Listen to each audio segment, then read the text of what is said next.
It's just a chair. You can stand in the corner. Don't be dramatic, my father says. He says it in front of 53 guests, 6 weeks after my ankle reconstruction surgery, at a party I planned, I decorated, and I paid for, down to the last centerpiece. I'm standing there in a walking boot and a navy dress I picked out 3 days ago, leaning on a single crutch, watching a woman I've never met settle into my seat. She's been dating my brother for 2 weeks. What my parents don't know is that I discovered something about my bank account 3 days earlier, something that makes just a chair the least of their problems. By the end of this night, it won't be me standing in the corner anymore. Before I go on, please take a moment to like and subscribe, but only if you genuinely connect with this story. Drop your location and local time in the comments. I love knowing where you all are listening from. My name is Ondine. I'm 34 and I'm an event planner in Ridgemont, Pennsylvania. Now let me take you back 6 weeks before that party. To the afternoon, everything started to crack. The floor at the Hargrove Estate venue is wet from overnight rain. I'm there to measure the tent footprint for a June wedding, my biggest contract of the year. I take one step down the stone stairs near the garden terrace, and my left foot slides out from under me like someone pulled a rug. I hear the snap before I feel it. Then I feel it. Compound fracture, left ankle. The orthopedic surgeon uses the phrase reconstructive repair 3 times during the consultation, and each time, the number attached gets larger. Surgery, 8 weeks non-weight bearing, 3 to 6 months of physical therapy. My career depends on being on my feet 10, 12 hours a day, walking venues, directing setups, sprinting across ballrooms when the florist delivers the wrong shade of white. I call my mother from the recovery room. My voice is still thick from anesthesia. I tell her what happened. Maureen Finch listens for about 12 seconds. "So you can still organize our anniversary party, right?" she says. "It's in 6 weeks. Not, 'Are you okay?' Not, 'Do you need anything?' Not even, 'That sounds painful.' Just the party, their 40th. "Yeah, Mom," I say. "I can still do the party." "Good, because your father's been looking forward to it." She hangs up. I stare at the ceiling tiles, still groggy, still numb from the waist down. The nurse comes in to check my IV. Rachel Voss, my colleague, my closest friend, is the only person sitting in the visitor's chair. She drove me to the hospital.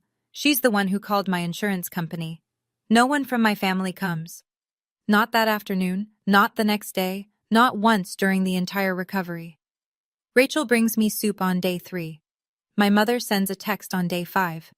"Don't forget, the caterer needs a final head count by the 20th. Here's the thing about being the responsible child.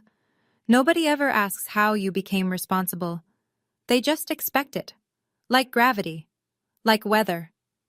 3 years ago, my parents were 3 months behind on their condo rent. Gerald, my father, had just been laid off from the paper mill outside Ridgemont. Maureen has never worked a paying job in her life. The landlord filed eviction papers on a Tuesday. By Friday, I'd bought the condo. Cash from my savings. $87,000. I put my name on the deed, set up a lease at $400 a month. Market rate is $1,400. I also opened a joint savings account, mine and Gerald's name, so they could access funds in a genuine emergency. I seeded it with $22,000. My physical therapy reserve, my safety net. In 3 years, my parents have paid rent on time exactly 0 months out of 36. Every emergency withdrawal has gone to the same place, my brother Brent. Brent's car repair. Brent's speeding ticket. Brent's bail after his second DUI. Last month, Maureen called asking for $3,200. "The water heater's shot," she said. "We'll freeze." I transferred it within the hour. 2 weeks later, Gerald mentions in passing that the water heater's been running fine all winter. Where did that $3,200 go, I start to wonder, but I'm in a walking boot, planning a party from my couch with my ankle elevated on 3 pillows, and honestly, I don't have the bandwidth to chase it. Not yet. I ask Rachel to look at the account statements when she has a minute. She's an accountant. She's thorough. "Sure," she says. "But Ondine, promise me you'll actually look at what I find." At that point, I don't know how much they've already taken. The real number won't surface until 3 days before the party. Let me tell you about Brent. My brother is 38 years old. He has never held a job longer than 6 months. He's been fired from a warehouse, a car wash, a landscaping crew, and a restaurant where he lasted 11 days before the manager caught him pocketing tips from a coworker. He's had 2 DUIs. He owes money to at least 3 people I know about, probably more I don't. He plays online poker the way some people breathe, constantly and without thinking. He has also been my mother's favorite since the day he was born. I don't say that with bitterness. I say it because it's a fact, the same way Pennsylvania is cold in February. Every time Brent wrecks something, a car, a relationship, a lease, Maureen calls me. Same script every time. He's your brother. Family helps family. And I do. Every time. Because the alternative is listening to her cry on the phone for 45 minutes about how nobody cares about this family except me. Meanwhile, I built a business from nothing. I plan weddings, corporate events, fundraisers. I have a client list. I have a reputation. When the Rotary Club needed a gala coordinator last year, they called me. When I told my mother about the Rotary contract, $15,000, my biggest single booking, she said, "That's nice. Can you send Brent 200? He's short on groceries." I sent 200 that night. I never brought up the Rotary Gala again. Brent is currently sleeping on a friend's couch in Wilkes Barre. He's been evicted from 4 apartments. He calls our mother every week. She tells him everything is going to be fine. She tells me to fix it. Rachel calls on a Wednesday evening. Her voice is careful, quiet, the way people sound when they're about to deliver bad news. "We need to talk about your savings account," she says. "Call me when you can. It's not good." I don't call Rachel back that night. Instead, I spend 3 hours finalizing the seating chart for my parents' anniversary dinner. 8 guests at the head table. Mom, Dad, me, Brent, Aunt Donna, Uncle Ray, Great-Aunt Ruthie, and Cousin Ellen. 53 total across 7 tables at the VFW Hall on Maple Street. I designed the centerpieces myself. White hydrangeas with eucalyptus, small framed photos from my parents' wedding. I ordered a 3-tier cake from Martinelli's Bakery. I booked the caterer, chose the menu, chicken piccata or prime rib, garden salad, roasted potatoes. I printed the invitations on cream linen cardstock. Total cost, $6,500, all mine. My parents haven't contributed a single cent. Every day Maureen calls with a new demand. Never a question about my ankle, never a "how are you healing?" Just instructions. Change the font on the place cards. Add the Lombardis. Your father just remembered them. I don't want salmon. Switch it to prime rib. I make every change. I tell myself this is the last big thing I'll do for them. The final gesture. After the party, I'll step back, set limits, start fresh. I practice walking in the boot around my apartment. Left foot, crutch, right foot. The physical therapist told me the reconstruction is solid, but I need to stay off it as much as possible for another 2 weeks. I plan to sit through the entire dinner. That's the whole reason I put myself at the head table, so I wouldn't need to move. On Thursday morning, I finally call Rachel. She doesn't ease into it. "They've withdrawn $18,000 from your joint account, Ondine. 4 separate transactions over 2 months, all signed by your father." My chest goes cold. I told myself the party was the last big thing I'd do for them. I had no idea how right I'd be. Rachel reads me the transactions one by one. I sit on the edge of my bed with the phone on speaker, staring at my walking boot like it's the only real thing left in the room.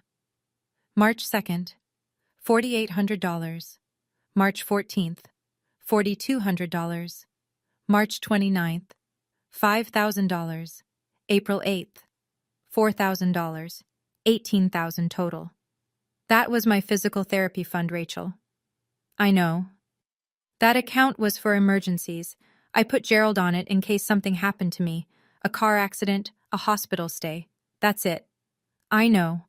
I call the bank. The branch manager pulls the records. Every withdrawal was signed by Gerald Finch, authorized, legal, because his name is on the account. There's no dispute process, no fraud claim. He had the right to withdraw. That was the whole point of joint access. I ask Rachel to cross-reference the dates. She finds it in under an hour. The $4,200 on March 14th went directly to Ridgemont Pawn and Trade. The same day Brent's truck was repossessed for unpaid loans. Another chunk lines up with a payment to the Luzerne County Clerk of Courts. Brent's second DUI fine, $18,000. 6 months of physical therapy my insurance won't cover. The difference between walking normally again and limping for the rest of my life. My career is standing, literally standing, on concrete floors, on grass, on gravel parking lots, for 10 or 12 hours at a stretch. Without full rehabilitation, I'm done. Ondine, Rachel says quietly. This isn't a mistake. This is a pattern. I sit with that sentence for a long time after she hangs up. Then I open my laptop and pull up the lease agreement for my parents' condo. Renewal date, April 30th. 45 days away. I haven't signed the renewal. I print the non-renewal form, just in case. I sit alone that night in my apartment. The walking boot is propped on a pillow. The non-renewal form is on the kitchen table, unsigned. The Sauke, the account statement, is next to it. Every withdrawal highlighted in yellow. I do the math. Without the $18,000. No outpatient physical therapy. My insurance covers the surgery, not the rehabilitation. I can do basic exercises at home, but the specialist program, the one Dr. Henley specifically recommended, costs $3,000 a month for 6 months. Without it, the odds of full recovery drop significantly. If my ankle doesn't heal right, I limp. If I limp, I can't run a venue setup. If I can't run setups, I lose contracts. If I lose contracts, I lose everything I've spent 12 years building. And if I stay quiet? If I swallow this the way I've swallowed every other withdrawal, every other emergency, every other lie about a water heater that was never broken? My father will keep withdrawing. There's still $7,000 left in that account. Brent will keep gambling. Maureen will keep calling.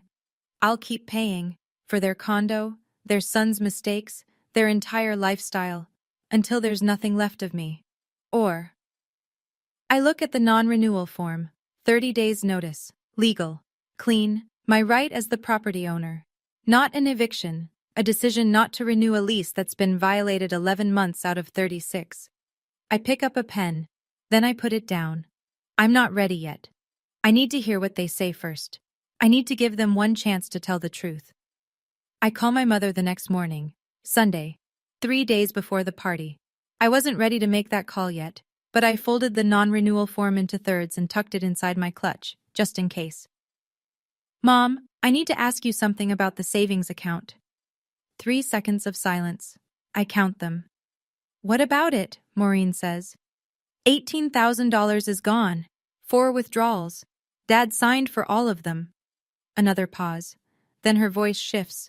The same smooth, measured tone she uses when explaining to neighbors why Brent isn't working. Controlled. Practiced. Your father and I borrowed it. We were going to tell you. It's been 2 months, Mom. We've been busy with the party. Where did the money go? Bills? The water heater replacement? You know how expensive things are right now. The water heater Dad told me was working fine? Silence. And the $4,200 to Ridgemont Pawn and Trade? That's when the tone changes. No more smooth, no more measured. Are you spying on us now? Is that what we raised you to be? I don't raise my voice. I'm reading my own bank statement, Mom. That money was a family emergency. Brent needed help. Brent always needs help. He's your brother. Gerald's voice comes from the background. He must be on speaker. Your mother's right. We'll pay it back. Let's not ruin the party over this. Pay it back how, Dad? You're on a pension. Mom doesn't work. We'll figure it out. We always do. They always do. Which means I always do. I tell them I need to go. Maureen gets in one last sentence before I hang up. Her voice drops to something hard and flat, like a door closing. And don't you dare bring this up at the party. You'll embarrass the whole family. I stare at the phone for a long time. Then I open my clutch, take out the non-renewal form, and sign it. The VFW hall on Maple Street looks exactly the way I planned it. White tablecloths, hydrangea centerpieces, a banner stretched across the far wall, 40 years of love. The string lights I ordered cast a warm amber glow across the hardwood floor. I did all of this from my couch with a broken ankle and a laptop. I arrive at 6:15, 15 minutes before the guests. Walking boot, crutch under my right arm, navy cocktail dress, hair pinned up in a twist, small pearl earrings. My clutch is tucked under my left arm. Inside it, the signed non-renewal notice, folded into thirds. The bank statement, 4 withdrawals highlighted in yellow. I zipped the clutch closed this morning and haven't opened it since. Everything I might need is in here. The hall fills quickly. Uncle Ray and Aunt Donna come in first, then the Lombardis, then Great-Aunt Ruthie, 78 years old, using a cane and still sharper than anyone else in the room. Cousin Ellen, Donna's daughter, 30, wearing a green wrap dress, spots me near the entrance and rushes over. She hugs me. "You look great. Mom was worried about you." "Worried how?" Ellen hesitates, glances toward the head table where Maureen is smoothing a napkin. "Just worried." I let it go. For now. I check the head table. 8 place cards, exactly as I arranged them. My seat is at the far end, next to Aunt Donna, close enough to be part of the family, far enough that I won't need to get up. Maureen and Gerald are already at the center, greeting people with matching smiles. They haven't looked at me once. I sit down. My ankle throbs the second I lower my weight. But I'm sitting. That's what matters. Or so I think. Ellen comes back 10 minutes later. She slides into the chair next to mine, Uncle Ray's seat, but he's at the bar, and leans in close.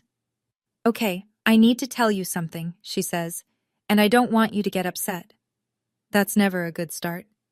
"Your mom told my mom you've been taking a lot of painkillers since the surgery, like a lot." I set my water glass down. "What exactly did she say?" "She said you were dependent, that you haven't been yourself, that you might, her words, cause a scene tonight." I look across the room at Maureen. She's laughing with Gerald's cousin, one hand on his arm, the picture of warmth, the perfect hostess. At a party she didn't plan, didn't pay for, and didn't lift a finger to organize. Now I understand the looks. When I walked in, 2 of my father's aunts glanced at me sideways, then quickly away. I thought it was the boot. It wasn't the boot. Maureen built a story before I even arrived. If I say anything tonight about the money, about the account, about any of it, the narrative is already set. Ondine's on pills. Ondine's unstable. Poor Maureen, dealing with such a difficult daughter. She didn't just take my money. She took my credibility. Before I even walked through the door. I look at Ellen.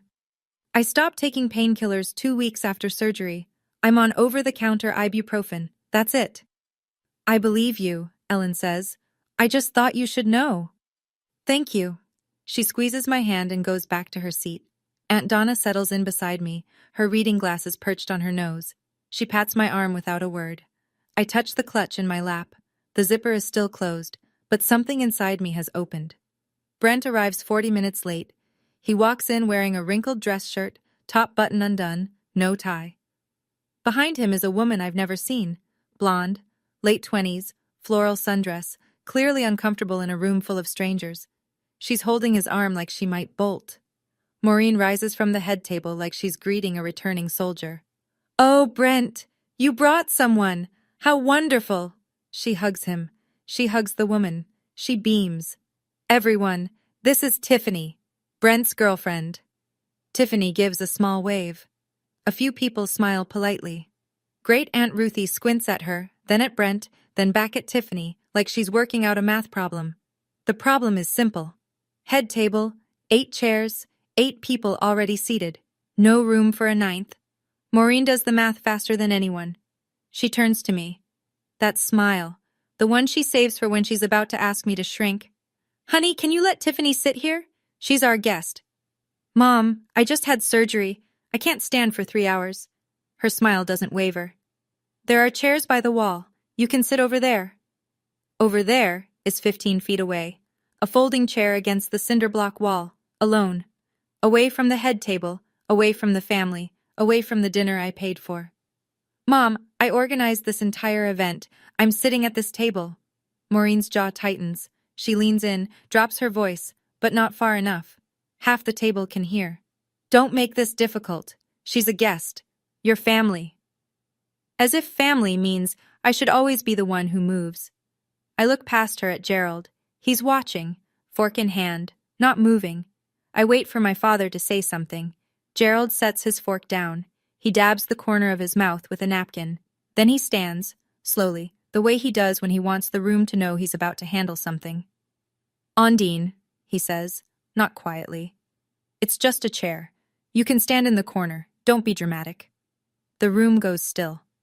I can hear the clink of ice in someone's glass 3 tables away.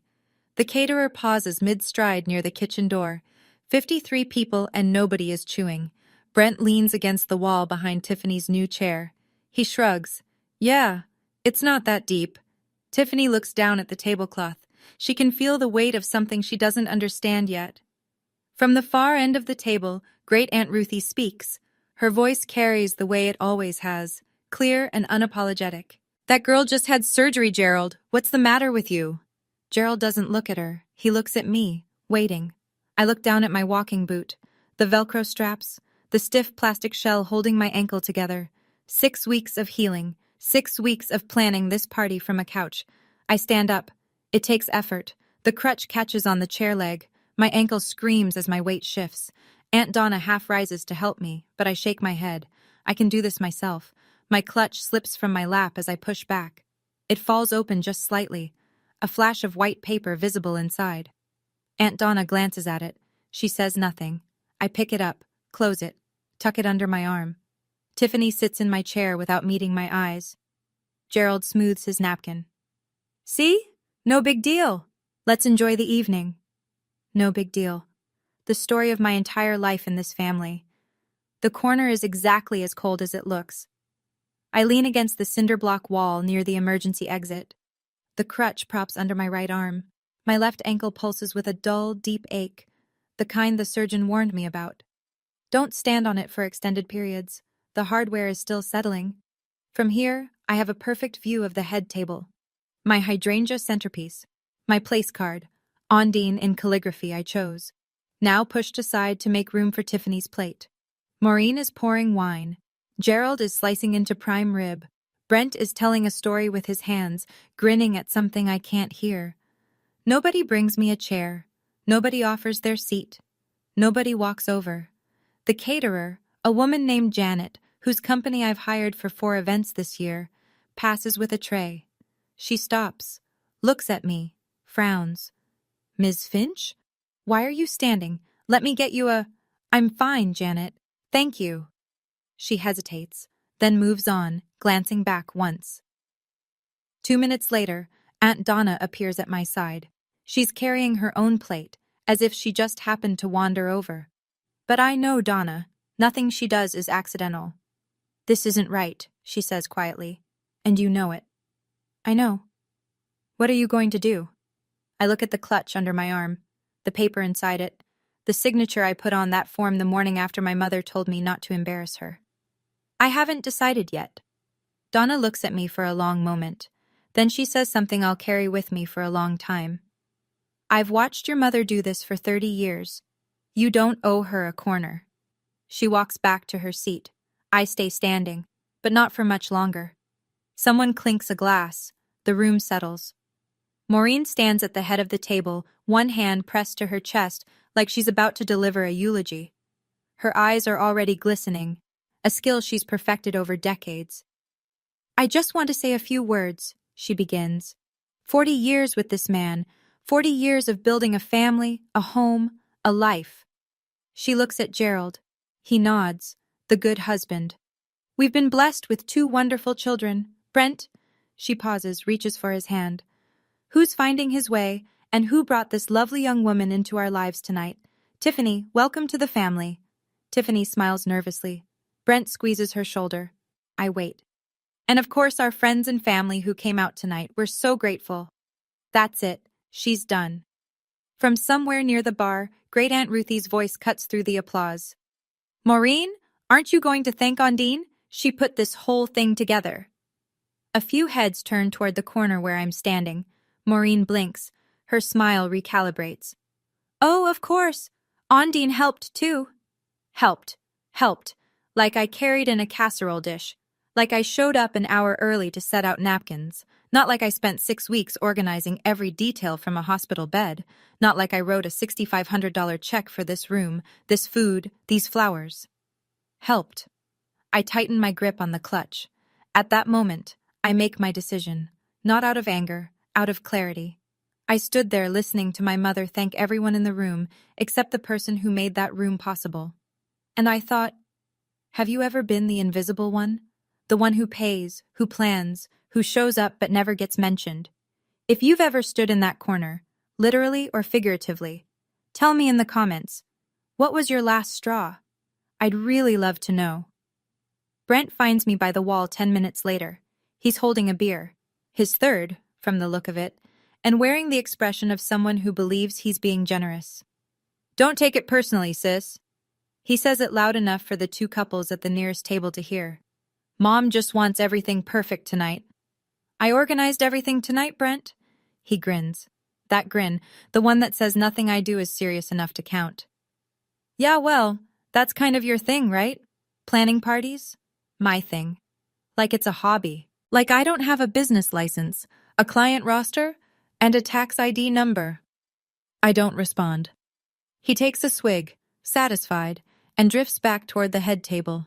But he doesn't make it there. Tiffany meets him halfway. She's got her purse strap in both hands, twisting it. Brent, she says, can I talk to you for a second? He waves her off. Not now, babe. She ignores that. She walks up to me instead. Her voice is low, uncertain. Hey. I didn't know there weren't enough chairs. Brent told me you offered to switch. He said you were fine with it. I look at Brent. He's frozen mid-step, beer halfway to his mouth. I didn't offer anything, I tell Tiffany. But it's not your fault. She stares at me. Then she turns to Brent. Her face shifts, something clicking into place. You told me she was cool about it, she says. Brent shrugs. Can we not do this right now? But the two couples at the nearest table heard every word. One woman looks at her husband. He raises an eyebrow. The cracks are starting to show, not just in my family, in the story Maureen built around it. Dinner service begins. Plates of chicken piccata and prime rib move from the kitchen to the tables in steady waves. The smell of rosemary fills the hall. I'm still standing. No chair, no table assignment, no plate. The caterer didn't set a place for me at the wall because, why would she? I'm supposed to be at the head table. Aunt Donna notices. She stands, takes her own plate, and carries it to me with a fork and knife wrapped in a napkin. Here, eat something. Maureen sees this from across the room. She's on her feet in seconds, weaving between tables with the efficiency of someone used to controlling every room she's in. Donna, don't encourage her. She says it loud enough for half the hall to catch. She's making a scene standing there looking miserable. She could sit at the kids' table if she really wanted. The kids' table. I'm 34 years old. I own the building my parents sleep in. I run a business. And my mother just told a room full of relatives I belong with the 8-year-olds. Aunt Donna doesn't flinch. Maureen, she has a broken ankle. It's not broken. She exaggerates everything. It was surgically reconstructed 6 weeks ago. She's walking, isn't she? It can't be that bad. From the head table, Gerald's voice. Can we please just eat? That sentence. That tired, dismissive, conversation-ending sentence. The verbal equivalent of a man pulling a blanket over his head. I set Donna's plate down on the nearest table. I look at the head table. At the banner. At my centerpieces. At the $6,500 worth of evening that is not and has never been about me. I open my clutch. And for the first time tonight, I reach inside. My fingers touch the edge of the paper, folded in thirds, crisp. The bank statement is beneath it, clipped to a second copy. I don't pull them out yet. I stand there, clutch open, and I look around the room one last time. The centerpieces I picked out at 6 a.m, one-handed, scrolling through a wholesale site with my ankle throbbing. The tablecloths I chose. White, not ivory, because Maureen changed her mind 3 times. The string lights I called 4 vendors to find because the first 3 were out of stock. $6,500. And she said I helped. I look at the head table. My mother's wine glass, half empty. My father's clean plate. Brent's third beer. Tiffany sitting in my seat, her napkin barely touched, looking like she wants to disappear. I think about the joint account. The empty line where $18,000 used to be. I think about Dr. Henley's face when he explained the rehab program. Serious. Precise. This is the difference between full recovery and permanent limitation, Ondine. I think about my ankle, about my career, about every morning I'll wake up and feel the damage my parents funded with my own money so their son could gamble and drive drunk. If I sit back down, wherever they put me, in whatever corner they assign, I will sign that renewal in 45 days. And nothing will change. Not ever. I pull the papers from the clutch. Folded. Not yet open. I step toward the head table. The crutch taps the hardwood floor. Once, twice, 3 times. Aunt Donna watches me go. She doesn't stop me. I didn't plan a speech. I didn't rehearse. I just know that if I sit back down in their corner, I'll never stand up for myself again. The crutch makes a sound like a metronome on the old hardwood. Tap, tap, tap. A few guests near the center aisle stop eating. Forks hover. Heads turn. I pass the Lombardi's table. Mrs. Lombardi nudges her husband. He sets down his wineglass. I pass Great Aunt Ruthie. She watches me with eyes that have seen 60 years of Finch family nonsense and looks like she's been waiting for this exact walk. I stop behind Gerald's chair, close enough to see the embroidered monogram on his shirt pocket, the shirt I bought him last Christmas. Maureen looks up. Her face cycles through 3 emotions in under a second. Surprise, annoyance, fear. Ondine. Her voice is a whisper that wants to be a command. Sit down. Not here. I've been standing for an hour, Mom. On a reconstructed ankle. I think I've earned the right to say something. Gerald turns in his chair. Ondine, this is not the time. When is the time, Dad? He blinks. Because I called 3 days ago and you told me to drop it. I said we'd talk after the party. No.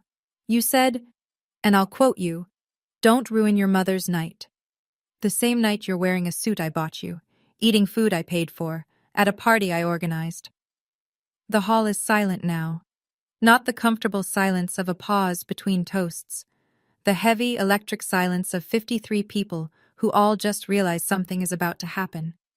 I place the folded papers on the table, between Gerald's water glass and Maureen's wine.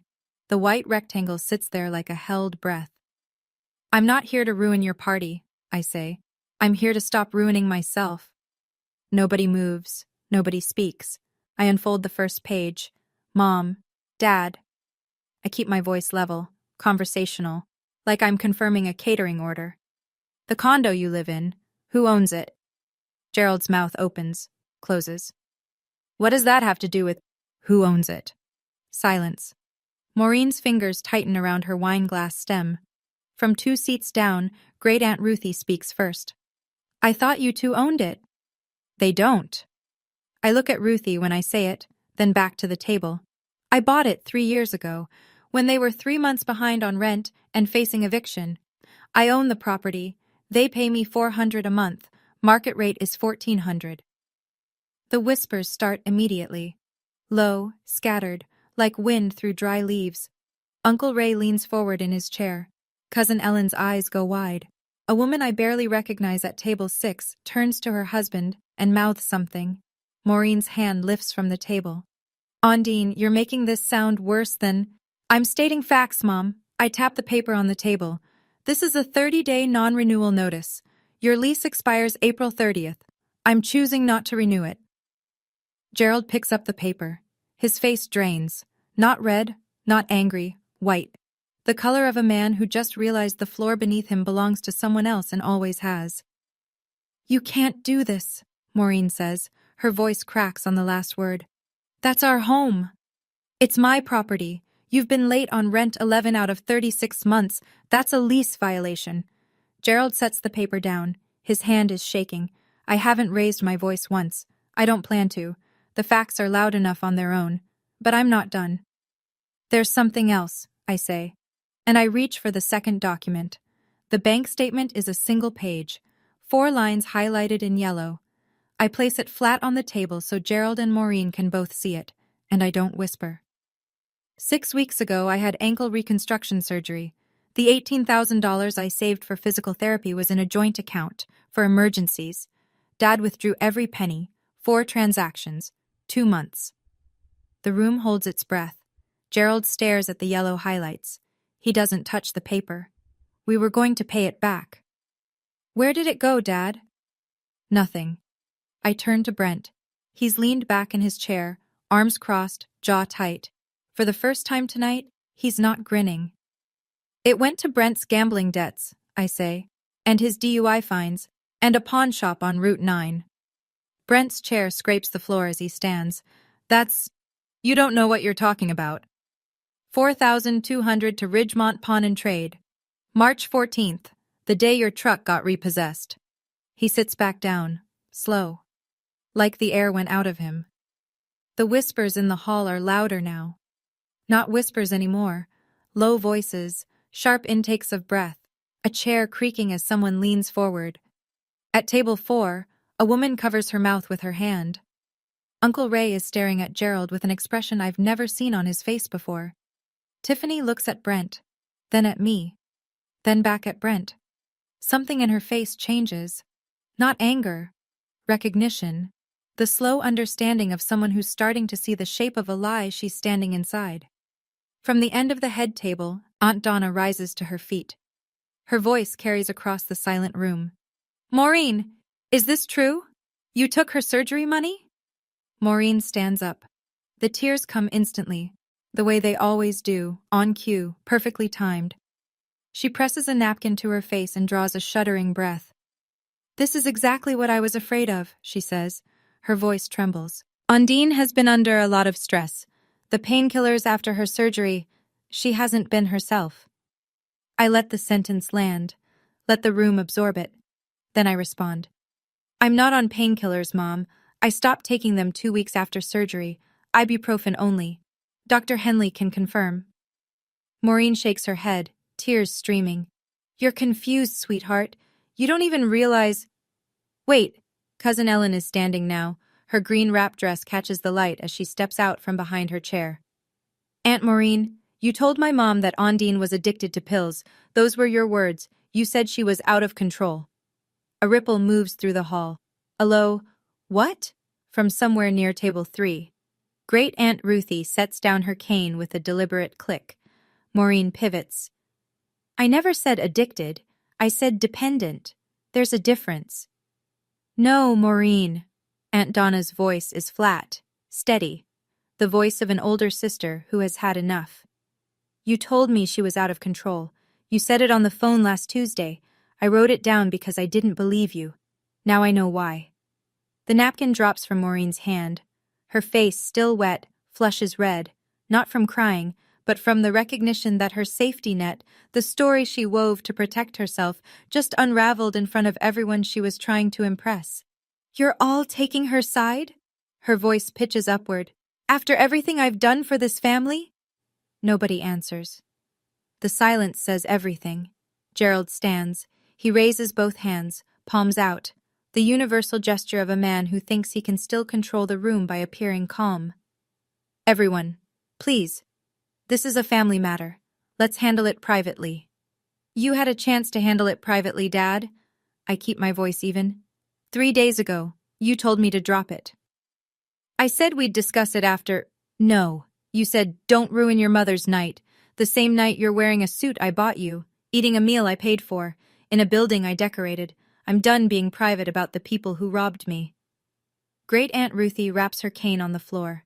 Once, the sound cuts through everything. Gerald, did you take that girl's money or not? He looks down at the table, at the bank statement, at the yellow highlights. He doesn't answer. Ruthie nods slowly. That's all I need to hear. Brent shoves his chair back. This is insane. She's being dramatic. She's always dramatic. And then a quiet voice from his right. Tiffany. Brent? She's not looking at him. She's looking at the table. You told me she offered her chair. You said she was fine with it. Tiffany, stay out of... That wasn't true, was it? He doesn't answer either. The silence runs in the family. Tiffany picks up her purse from the back of the chair, my chair, and stands. She doesn't say goodbye to Brent. She doesn't say anything else at all. She just walks toward the far end of the hall and sits down next to Great Aunt Ruthie, who pats her hand once without a word. The head table now has an empty seat. The irony isn't lost on me. I point to the non-renewal notice still sitting in front of Gerald. That is a 30-day non-renewal. Your lease expires April 30th. I won't be renewing it. You have 30 days to find a new place. Maureen grabs the edge of the table. You can't throw us out. We're your parents. I'm not throwing you out. I'm declining to renew a lease that's been violated. Chronically late rent, unauthorized access to my finances, and $18,000 withdrawn without my knowledge or consent. Where are we supposed to go? Gerald asks. His voice has gone small. Smaller than I've ever heard it. That's not my problem anymore, Dad. I've been solving your problems for 10 years. I'm done. The words come out clean. No tremor, no tears.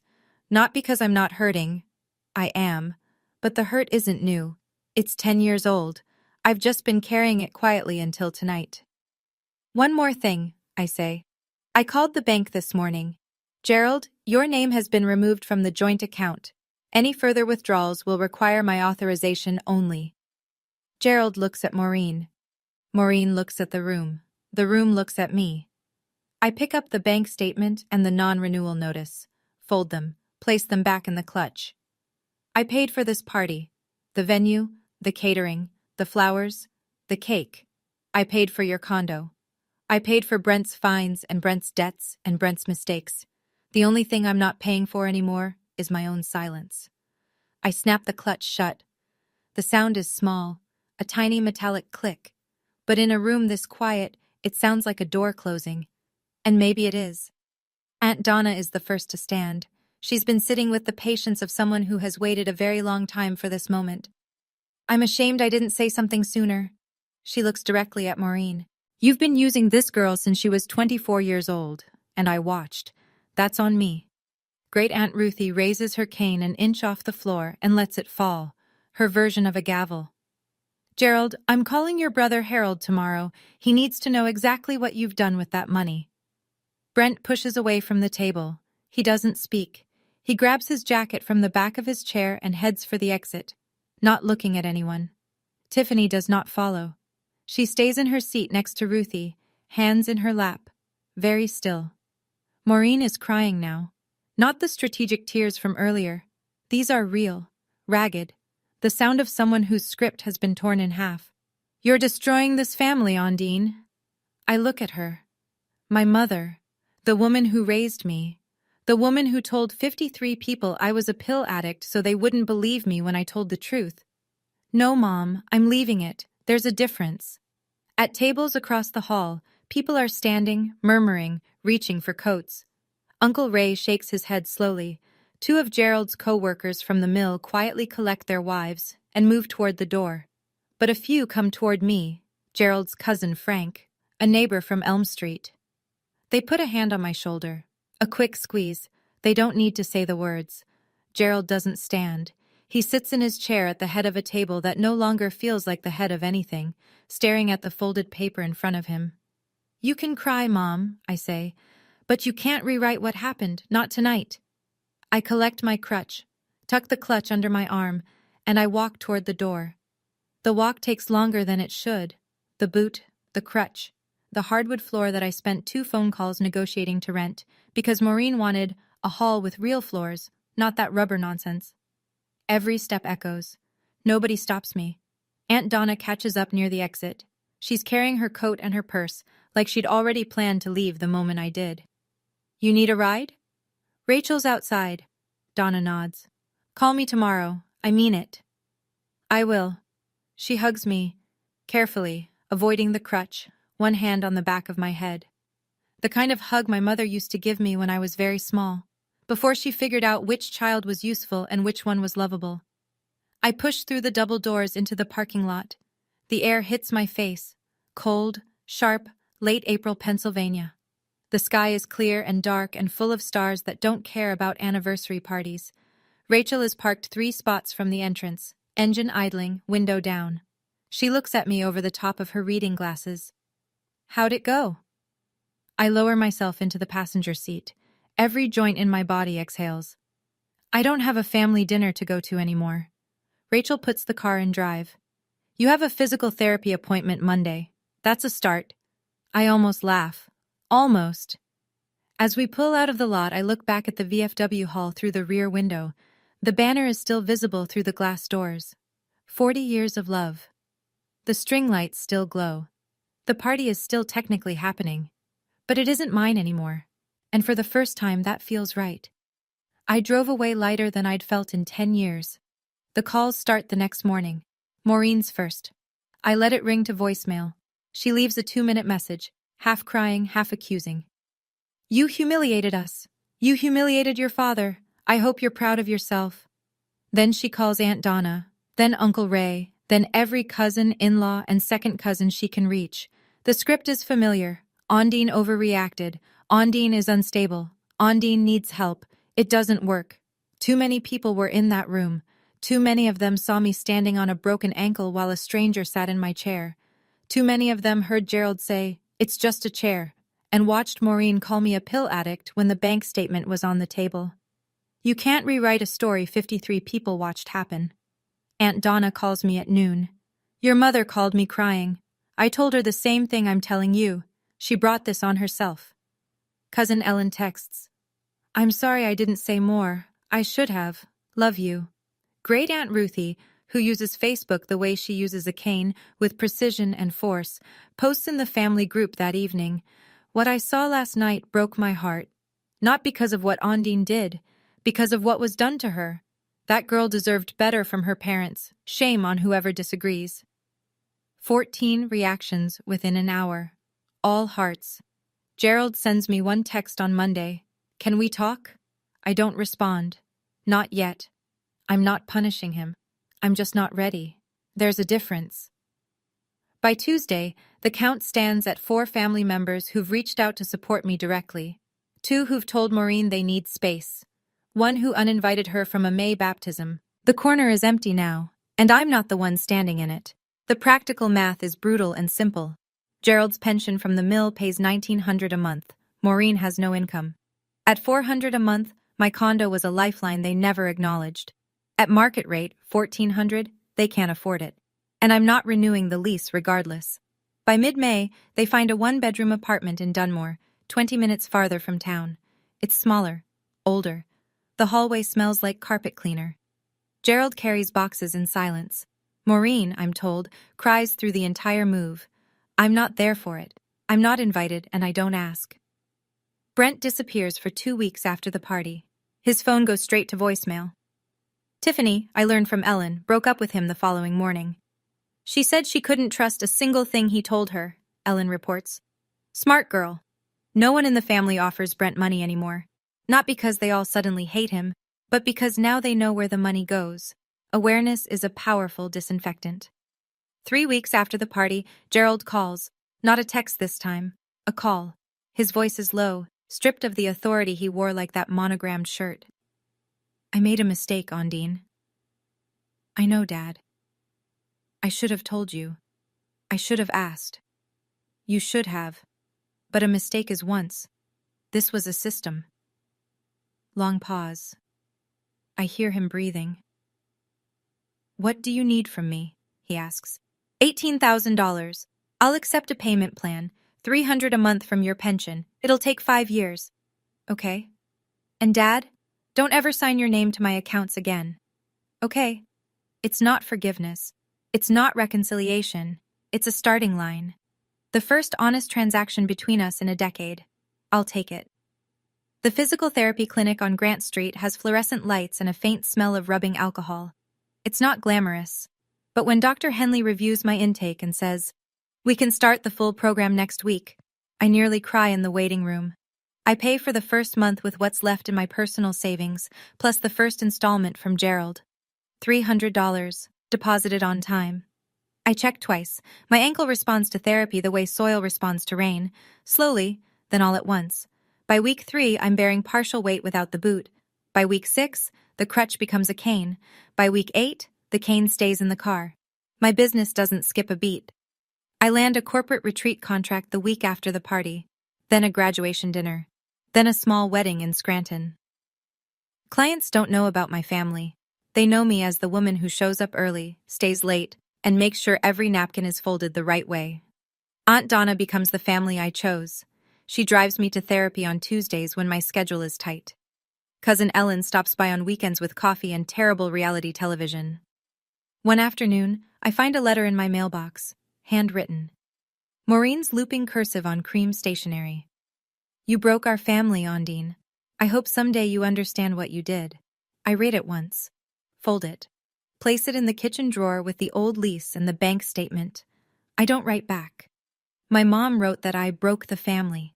And honestly, part of me wondered, did I? Or did I just stop holding together something that was already broken?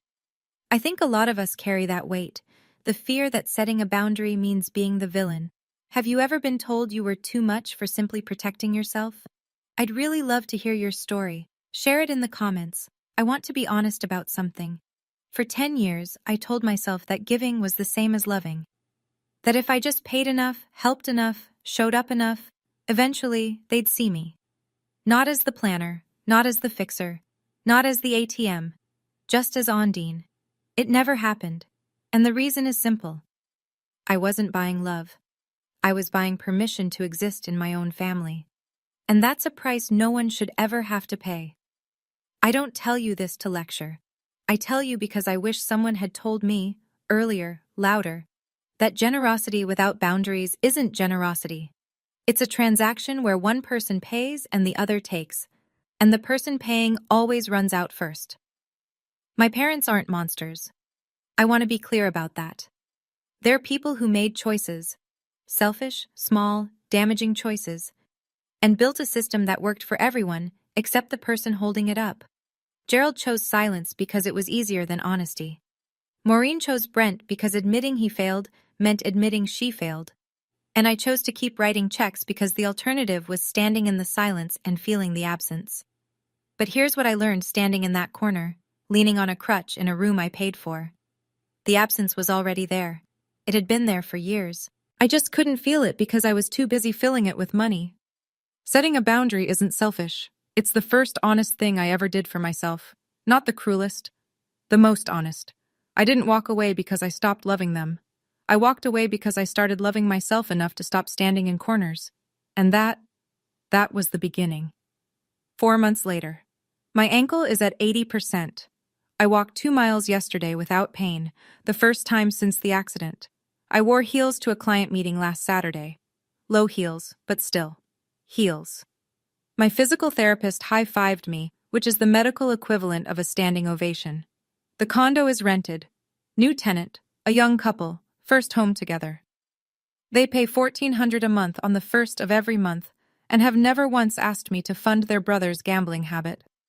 Gerald has made 3 payments, on time, each one deposited quietly, without commentary. We talk on the phone occasionally, short calls, 5 minutes, maybe 7.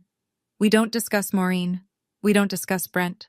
We talk about the weather, the Phillies, and whether the diner on Main Street changed their coffee blend. It's not warm, but it's honest. And honest is more than I had before. Maureen hasn't reached out since the letter. I hear through Ellen that she's adjusting to the Dunmore apartment. That she tells people I went through a difficult time. Her version of history will always be different from mine. I've accepted that. Brent moved somewhere. Allentown, maybe. Nobody's sure. Nobody's asking. Last Sunday, I organized a birthday party. Aunt Donna's 59th. Small. 20 guests. Backyard barbecue. Paper plates.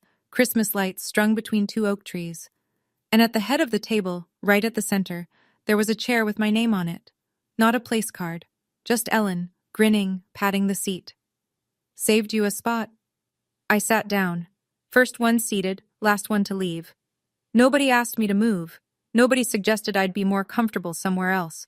The first party I planned where I actually got to sit at the table. If you're standing in someone's corner right now because they told you that your comfort doesn't matter, that your pain isn't real enough, that your contribution isn't worth a seat at their table, I want you to hear this. The chair was never just a chair. It was a test. Every time they asked me to move, to shrink, to stand aside, they were testing whether I'd keep choosing them over myself. And for 10 years, I passed that test, every single time. The night I failed, it was the night I finally got it right. I'm not telling you to cut off your family. I'm not telling you to burn bridges or make scenes at anniversary parties. Every situation is different. Every family has its own gravity. But I'm telling you this: when your health, your finances, and your dignity are under attack, and the people attacking them are the ones who are supposed to protect you, a boundary isn't optional. It's survival. I don't carry anger anymore. I carry clarity. I know what I'm worth, and I know what I'm willing to pay. Those two numbers finally match. And for the record, my ankle is doing great. I wore heels last Saturday for the first time in 6 months. Proper heels, 3 inches, navy blue to match the dress I bought myself. They were spectacular. Thank you for staying with me through this.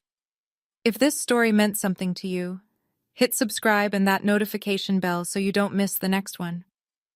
I've linked another story in the description that I think you'll connect with. It's about someone who was told they owed their family everything until they found out what their family really owed them. Go check it out. And remember, your peace is not negotiable. I'll see you in the next one.